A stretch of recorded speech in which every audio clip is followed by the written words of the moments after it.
हमारा ये शो उत्तराखंड की मशहूर पर्यटक स्थल मसूरी के करीब बनी लंबी देहर माइन को लेकर स्थानीय लोगों की मान्यताओं पर आधारित है। लोगों के दावों के आधार पर एबीपी गंगा की ओर से लंबी देहर माइन की पड़ताल की गई है। एबीपी गंगा न्यूज चैनल किसी भी सूरत में अंधविश्वास का समर्थन नहीं करता है। लंबी देहर माइन की पड़ताल में हमारे साथ मौजूद पैरानॉर्मल टीम के किसी भी दावे की पुष्टि भी एबीपी गंगा न्यूज चैनल नहीं करता है।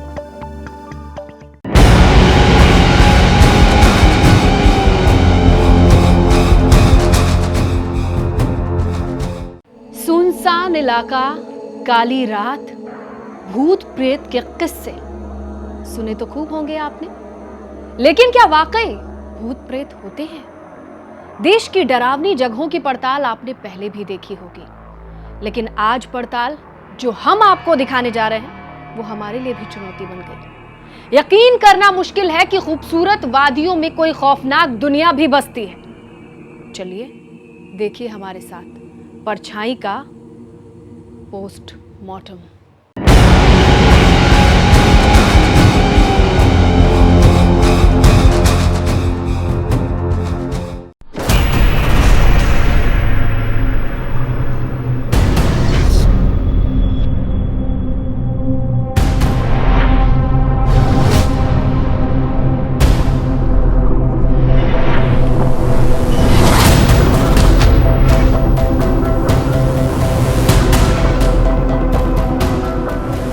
कैमरे की लाइट भी अपने आप जल रही है, बुझ रही है।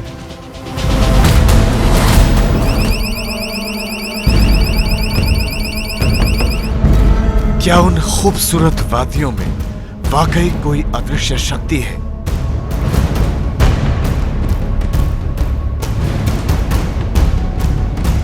क्या वहां पर कोई ऐसा है जो दिखाई नहीं देता, वो सिर्फ महसूस होता है?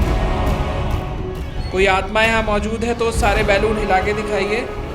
मूवमेंट हो रहा है, बैलून में मूवमेंट है। आप देखिए बैलून कैसे हिल रहे हैं, वो चीजें यहाँ पर मौजूद हैं। वो कौन है जो नहीं चाहता कि यहाँ पर किसी की एंट्री हो? नेगेटिव एनर्जी है और कभी कभी ऐसा लगता है कि पहाड़ों में फावड़े की आवाज़, सब्बल की आवाज़, हथौड़े चलने की आवाज़ और फर्जी जो ट्रक्स होते हैं उनकी आवाज़ कभी कभी आती है। आखिरकार यहाँ पर ऐसा क्या है जिसने इस इलाके को इतना डरावना बना दिया है कि कोई रात को तो क्या दिन में आने की हिम्मत नहीं करता है? इस खामोशी में सुनाई देने वाली चीखें किसकी हैं? कभी कोई आवाज राहगीरों से मदद मांगने लगती है।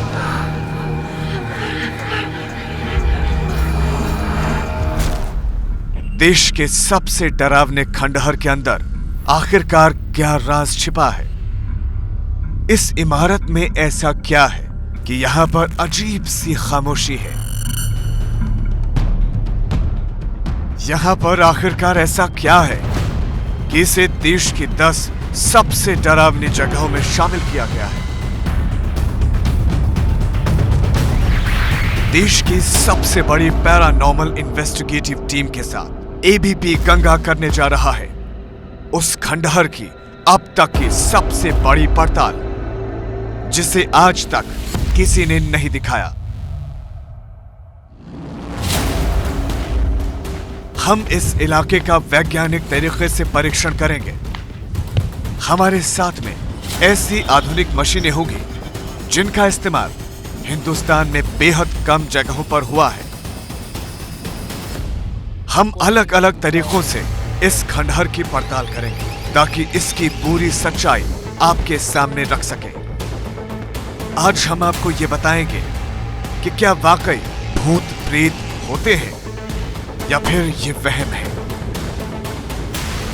क्या इस खंडहर में वाकई कोई अनदेखी या दृश्य ताकत है, या ये सब कुछ महज आंखों का वहम और मनगढ़ंत कहानी है? आज पूरा देश देखेगा कि क्या हिंदुस्तान का ये डरावना खंडहर वाकई डरावना है, या फिर उसके बारे में इंटरनेट पर जो कहानी किस्से भरे पड़े हैं वो सिर्फ अफवाह है। क्या उस बंगले से जो आवाजें सुनाई देती हैं वो वाकई किसी अनजान साए की है? आज देश जानेगा उस खंडहर का पूरा सच। अगले आधे घंटे आप बने रहिए हमारे साथ। मसूरी की लंबी देहर माइन देश की 10 सबसे हॉन्टेड जगहों में शामिल है। ये इतनी खौफनाक है कि लोग दिन के समय में भी आने से डर जाते हैं। आज आपको दिखाने जा रहे हैं लंबी देहर माइन की पूरी हकीकत।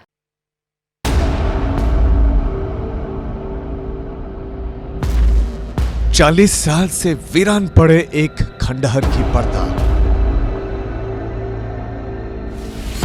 इस खंडहर में आखिरकार कौन रहता है?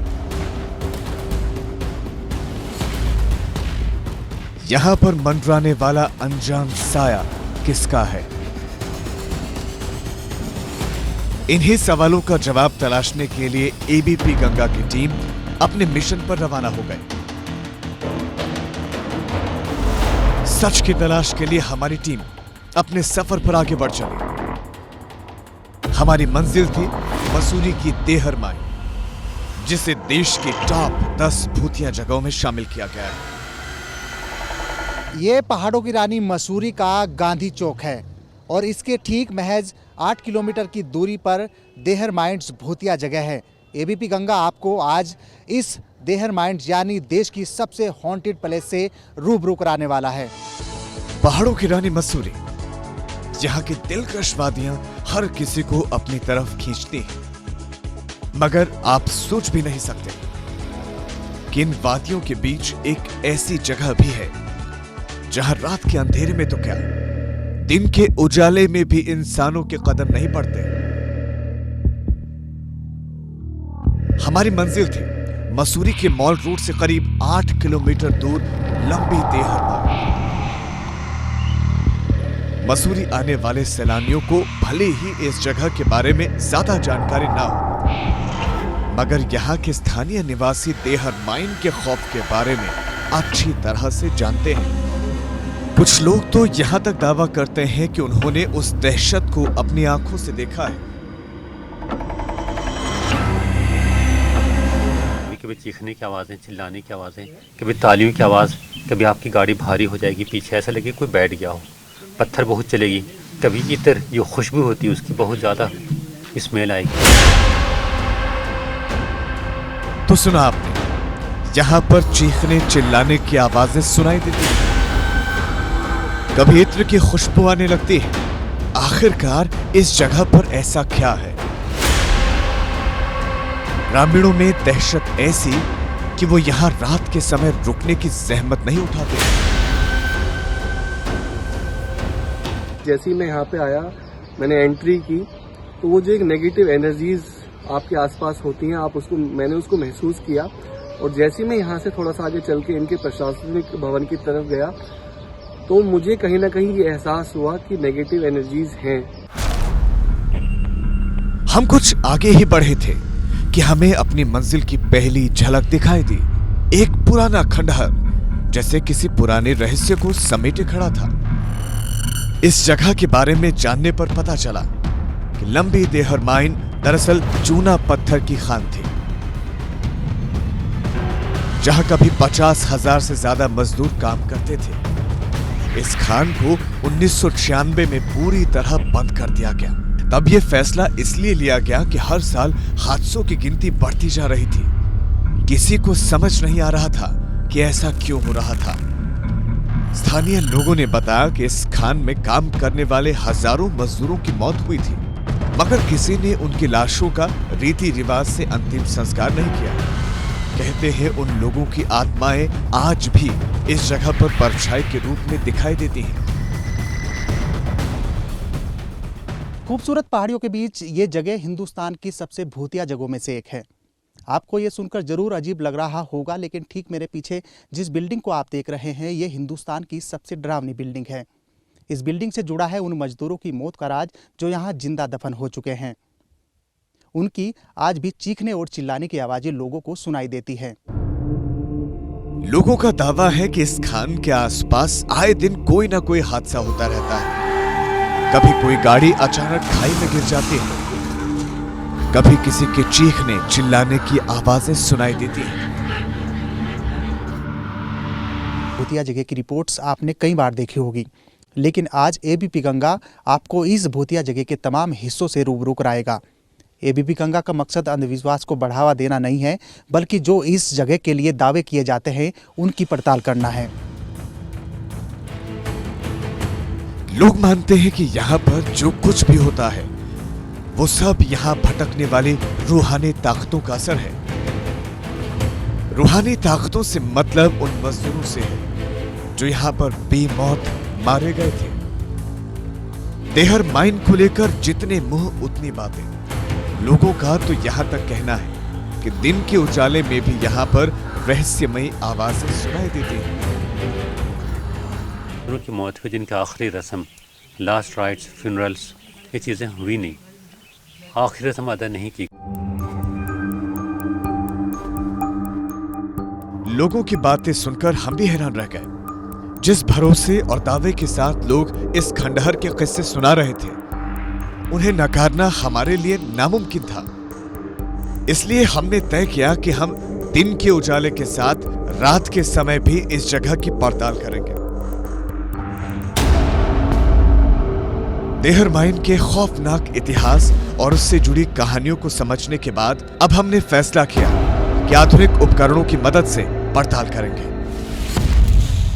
इसके लिए हमने मदद ली देश की जानी मानी पैरानॉर्मल इन्वेस्टिगेशन टीम की, जिनके पास ऐसे आधुनिक उपकरण हैं जिनकी मदद से खंडहर हो चुकी इस इमारत में मंडराती उन डरावनी परछाइयों का पोस्टमार्टम होगा, जिनका खौफ इस इलाके में दूर दूर तक फैला हुआ है। देहर माइन में मंडराते काले साए की पड़ताल के लिए हमने रात यहीं बिताने का फैसला किया। हमने उस पैरानॉर्मल टीम की मदद ली जिनका दावा है कि अगर यहां पर कोई साया हुआ तो वो उनकी नजर से नहीं बच पाएगा। देहर माइन का पूरा सच जानने के लिए आप बने रहिए हमारे साथ।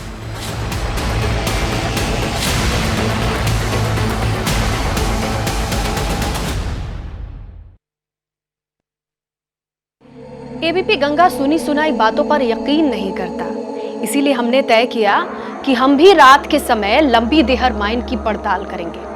इसके लिए हमने पैरानॉर्मल टीम की मदद ली। पैरानॉर्मल टीम के गैजेट्स में जो कैप्चर हुआ उसे देखकर आप भी हैरान रह जाएंगे।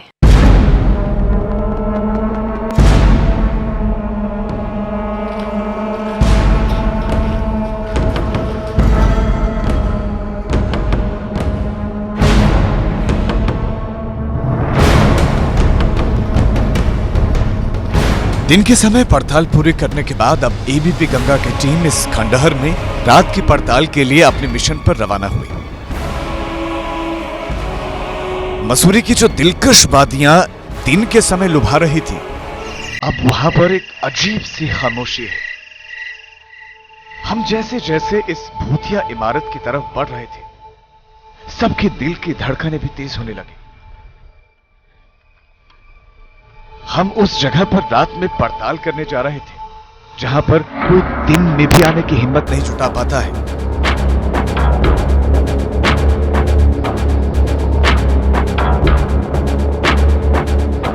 और अब से थोड़ी देर बाद में हमारे साथ में पैरानॉर्मल की टीम यहाँ पर पहुँचेगी और इस बात की जांच पड़ताल करेगी आखिरकार इस जगह पर भूतिया साया है या नहीं। आखिरकार क्यों इस जगह को देश की सबसे टॉप 10 हॉन्टेड जगहों में गिना जाता है। देहर माइन में अब एबीपी गंगा की टीम के साथ ही देश की सबसे बड़ी पैरानॉर्मल टीम के मेंबर्स भी मौजूद हैं। अब से आगे की तमाम पड़ताल में डीपी गोसाई और उनकी टीम के बाकी सदस्य इस खंडहर की रहस्यमयी दुनिया के बारे में की जा रही पड़ताल में हमारा साथ देंगे। हमें ये बताइए कि आपकी टीम में कौन कौन है और कौन क्या क्या कार्य करेगा। मैं डीपी गोसाई, पैरानॉर्मल इन्वेस्टिगेटर इंडिया का हेड। मेरे साथ टीम में मुकेश तोमर, जो इन्वेस्टिगेशन में मेरा साथ देंगे।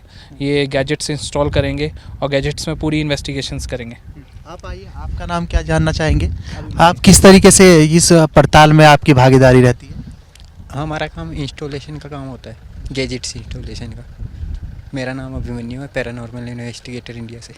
आपका नाम क्या है? मेरा नाम मुकेश तोमर है, पैरानॉर्मल इन्वेस्टिगेशन इंडिया से। मेरा काम जो गैजेट है उनको इंस्टॉल करना है और प्लस यहाँ पे देखना है कि कोई जो शेडो है कैप्चर होनी हो और सारी चीज़ से अपडेट रहना होता है नाइट विजन में। साईं जी, रात के करीब 12 बज चुके हैं। ऐसे में अब आगे की जो पड़ताल होगी वो किस तरीके से होगी, और आपके तमाम कई ऐसे इक्विपमेंट्स हैं, हाँ। उनका हमें थोड़ा सा हमारे दर्शकों को ये बताइए कि उनका किस तरीके से यूज करेंगे? मैं इक्विपमेंट्स बताता हूँ आपको क्या क्या है। फर्स्ट मैं K2 मीटर से मैं शुरू करूँगा। ये K2 मीटर है। ये जो K2 मीटर है ये पूरी हमारा इन्वेस्टिगेशन में साथ देगा। ये जब कोई शेडो आएगी तो ये लाइट ब्लिंक करेगी, या कोई चीज़ नेगेटिव एनर्जीज़ के आसपास भी आएगी तो लाइट्स इसमें पूरी ब्लिंक करेंगी। और ये है मोशन सेंसर। ये इसके सामने कोई शेडो आएगी तो ये अपने आप ये ऑन ऑफ होगा, ये अपने आप चलेगा और आवाज़ करके हमें बताएगा कि इसके पास कोई शेडो है। डीपी गोसाई की टीम के पास ऐसे आधुनिक उपकरण हैं जिनका इस्तेमाल अब से पहले कभी नहीं हुआ है। पैरानॉर्मल टीम काम शुरू करती उससे पहले ही सब चौंक गए। हमारे कैमरे की फ्लैश लाइट अपने आप ही जलने और बंद होने लगी। उसी के साथ साथ में कैमरे की लाइट भी अपने आप जल रही है, बुझ रही है। तो तमाम जिस तरीके से इस रात पहले तो हमें लगा कि कोई तकनीकी खराबी है, मगर कैमरा पर्सन ने बताया कि कैमरा में किसी तरह की कोई गड़बड़ी नहीं है। ऐसे में हमारे सामने सवाल ये था कि क्या खंडहर के उस राज की शुरुआत हो चुकी है जिसकी पड़ताल करने के लिए हम यहाँ पर आए हैं। पैरानॉर्मल टीम ने वीरान पड़े इस खंडहर के अलग अलग हिस्सों में अपने गैजेट्स को लगाने का काम शुरू कर दिया। टीम के मेंबर खंडहर में अलग अलग हिस्सों में फैल गए और गैजेट्स लगाने शुरू कर दिए। पैरानॉर्मल टीम अपने गैजेट्स लगा ही रही थी कि एक मोशन सेंसर आवाज करने लगा।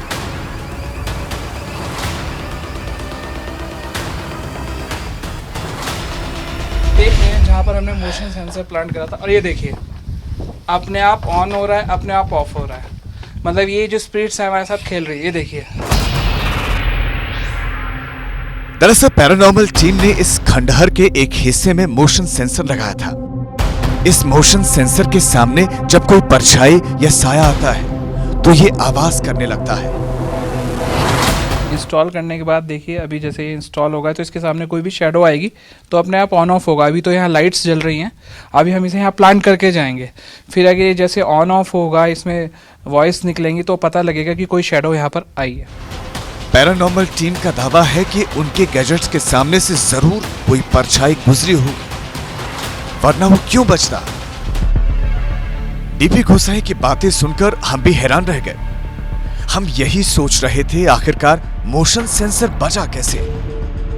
आज हमने खंडहर में मौजूद परछाइयों के पोस्टमार्टम की ठानी हुई थी, लिहाजा पैरानॉर्मल टीम इस खंडहर के चप्पे चप्पे पर नजर रखे हुए है। इस बीच हम फिर से भौचक्का रह गए जब पता चला कि हमारी टीम के एक मेंबर को कोई चीज छूकर निकल गई। सर बैलून हवा में उड़ गए सर, अभी कोई चीज छू के निकली मुझे बहुत तेजी से। सर बैलून हवा में उड़ गए सर, अभी कोई चीज छू के निकली मुझे बहुत तेजी से। हर कोई उस तरफ दौड़ पड़ा जहां पर यह घटना हुई थी, मगर वो अनजान साया तब तक गायब हो चुका था। अब तो इस जगह के बारे में हमारी दिलचस्पी और बढ़ने लगी। रात के 2 बज चुके थे और हमारी पड़ताल अभी भी जारी थी। इस बीच एक और मोशन सेंसर बजना शुरू हो गया। पैरानॉर्मल टीम का साफ इशारा था कि इस भूतिया खंडहर में मौजूद साए अब अपनी मौजूदगी का एहसास कराने लगे। जैसे ही हम इस सेंसर के नज़दीक आ रहे हैं तो ऐसे में अपने आप ही ये मूवमेंट में आ रहा है, कभी आवाज़ें सुनाई दे रही हैं, कभी बंद हो रही हैं। ये एक इशारा होता है आखिरकार कि इस जगह पर उन आत्माओं का साया है। गोसाई जी, क्या माना जाए कि अभी स्पिरिट्स हमारे आसपास हैं? स्पिरिट्स यहाँ पर मौजूद है, हमारे पास में ही है। इसके बाद पैरानॉर्मल टीम के सदस्य खंडहर के अलग अलग हिस्सों में फैल गए और यहां पर लगाए गए गैजेट्स को मॉनिटर करने लगे। इस दौरान पैरानॉर्मल टीम के हेड डीपी गोसाई ने अपने गैजेट्स की मदद से यहां पर मौजूद अनजान सायों से बात करने की कोशिश की। क्या आप हमसे बात करना चाहते हैं?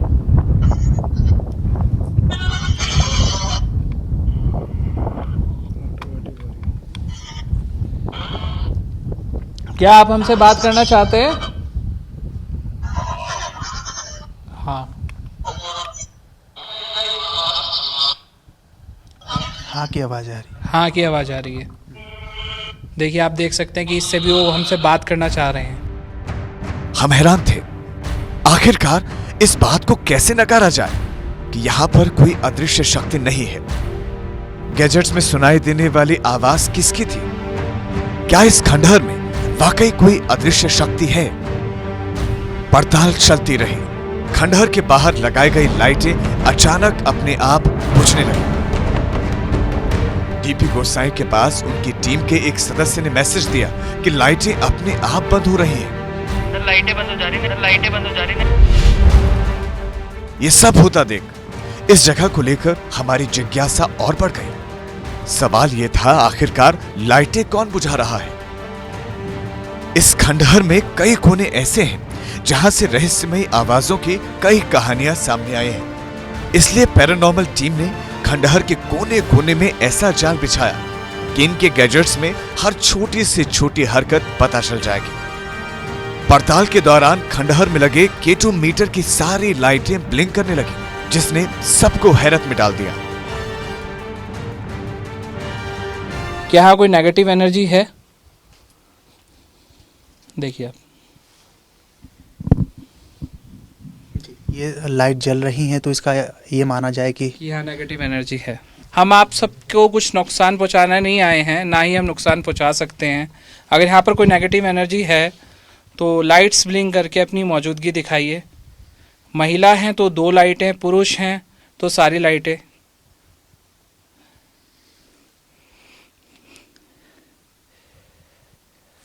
दो लाइट जली है। 2 लाइट से ऊपर। तो इसका क्या इशारा कहेंगे गुसा जी? ये पुरुष है यहाँ पे, मतलब काफ़ी सारे भी हो सकते हैं। वो सभी लाइट जल रही कभी है। सारी वो उनके ऊपर है। अब हमारे सामने सवाल ये था कि आखिरकार K2 मीटर की लाइटें क्या वाकई यहां पर मौजूद अदृश्य ताकतें जला रही थी? एबीपी गंगा के साथ पैरानॉर्मल टीम ने इस पर कुछ नया परीक्षण करने की तैयारी की। खंडहर के एक कमरे में बलून एक्सपेरिमेंट किया गया। इसके बाद जो हुआ उसने सबको चौंका दिया। कोई आत्मा यहाँ मौजूद है तो सारे बैलून हिला के दिखाइए।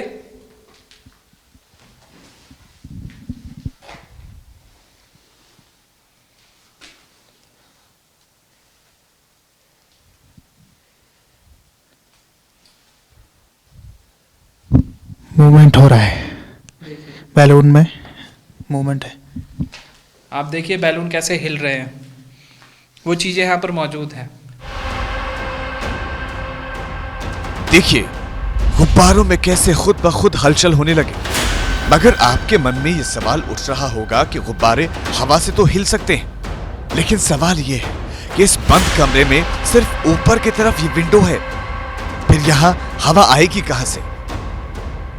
मूवमेंट हो रहा है, बैलून में मूवमेंट है। आप देखिए बैलून कैसे हिल रहे हैं, वो चीजें यहाँ पर मौजूद हैं। हमारी पड़ताल जारी थी, मगर नाइट विजन कैमरा में कुछ ऐसी चीजें कैद हुई जिसने हमें भी हैरान कर दिया। रात के 2:42 पर पैरानॉर्मल टीम की तरफ से लगाए गए नाइट विजन कैमरा में वो कैद हुआ, जिसकी तलाश में हम इस खंडहर में पिछले कई घंटों से पड़ताल कर रहे थे। कैमरे में एक परछाई इधर से उधर जाती दिखाई दे रही है। नाइट विजन कैमरा के फुटेज ने हमें बिल्कुल ही हैरान कर दिया। आखिरकार ये काली परछाई किसकी है? क्या वाकई इस जगह के बारे में बताई जाने वाली तमाम बातें सच हैं? एक और नाइट विजन कैमरा में भी कुछ हलचल दिखाई दी। फुटेज को देखने के बाद पता चला कि उसमें काली और सफेद परछाई कैद हुई है।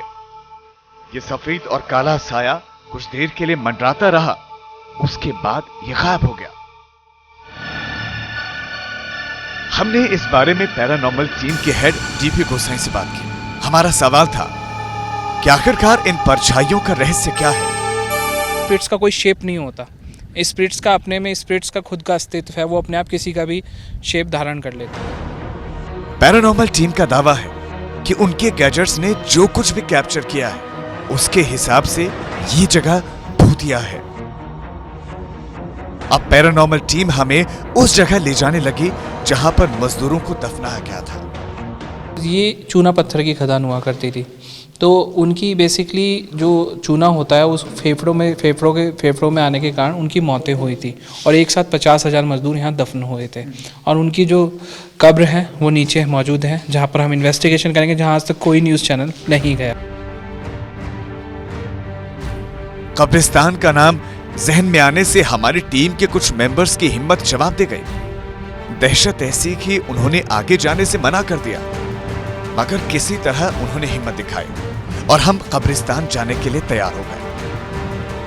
तो ये माना जाए कि जिस तरह से एक हिंदू रीति रिवाज के हिसाब से, एक अन्य धर्मों के हिसाब से अंतिम संस्कार होता है, वो क्रिया नहीं हो पाई और यही वजह कि आज उनकी आत्मा चीखती है, चिल्लाती है। कह सकते हैं कि यहाँ पर जितनी जो मजदूर थे उन्हें ढंग से उनकी क्रियाएं नहीं करी गई, उनकी आत्माएं आज भी यहाँ पर अपने लिए इंसाफ मांग रही हैं। खदान के मजदूरों को इस खंडहर से कुछ दूरी पर दफनाया गया था। कहा जाता है कि उन मजदूरों का अंतिम संस्कार ठीक ढंग से नहीं हो पाया था, जिस वजह से उनकी आत्माएं आज भी यहाँ भटकती हैं। आप सबको हम परेशान नहीं करने आए हैं, हमें पता है ये आपकी जगह है। अगर यहाँ कोई नेगेटिव एनर्जी है तो लाइटें ब्लिंक करके अपनी मौजूदगी दिखाइए हमें। देखिए लाइट जल रही है, तो इसका मतलब ये है कि फुल लाइट, आत्मा यहाँ पर है। क्या माना जाए, क्या इशारा? ये तो इशारा आप खुद ही देख रहे हैं, मैं तो इसे देखिए सिंगल उससे मैंने पकड़ रखा है। इस खंडहर इमारत के बारे में लोग ऐसे ऐसे किस्से सुनाते हैं कि सुनने वाले यहाँ आने की जहमत नहीं उठा पाते। अचानक एक बादल के झोंका उसके पीठ की तरफ से ऐसा निकला और खिड़की से बाहर निकल गई। तो मैं समझ गया कि हाँ ये कोई नेगेटिव एनर्जी है। तो मैंने उसे कहा, बहुत ही हिम्मत जुटा करके मैंने हिम्मत जुटाई और उसे कहा कि आप 2 सेकंड के लिए बाहर चले जाएं, मैं फ़ोन बाहर लेके आ रहा हूँ, मैं आपको फ़ोन मिला के दूंगा। दरवाज़ा बंद था तब भी वो बाहर चला गया। कैसे बाहर गया, कैसे अंदर आया, यह आज तक मुझे हैरत होती है। मैं जैसे बाहर आया फ़ोन लेकर के, वो बंदा कहीं नज़र नहीं आया। इस खंडहर के राज को सुलझाने के लिए एबीपी गंगा की टीम ने हर मुमकिन कोशिश की। एबीपी गंगा ने इस खंडहर के कोने कोने की पड़ताल की। हम उस कब्रिस्तान में भी पहुंचे जहां पर अब तक कोई न्यूज़ चैनल नहीं गया था। हम इस जगह के बारे में आपके मन में कोई गलत धारणा नहीं बनाना चाहते और न ही हम अपनी रिपोर्ट के जरिए अंधविश्वास को बढ़ावा दे रहे हैं। इसलिए हम पैरानॉर्मल टीम की मदद से इस खंडहर की पड़ताल करने के लिए पहुंचे थे। पैरानॉर्मल टीम ने अपने इन्वेस्टिगेशन के दौरान कुछ चीजों को साबित भी किया, मगर कुछ चीजें अभी भी ऐसी हैं जिन्हें सिर्फ आप महसूस कर सकते हैं, उन्हें चाहकर भी एक्सप्लेन नहीं किया जा सकता। मसूरी से कैमरा पर्सन क्रिस्टोफर लॉरेंस के साथ विनोद कुमार की रिपोर्ट, एबीपी गंगा।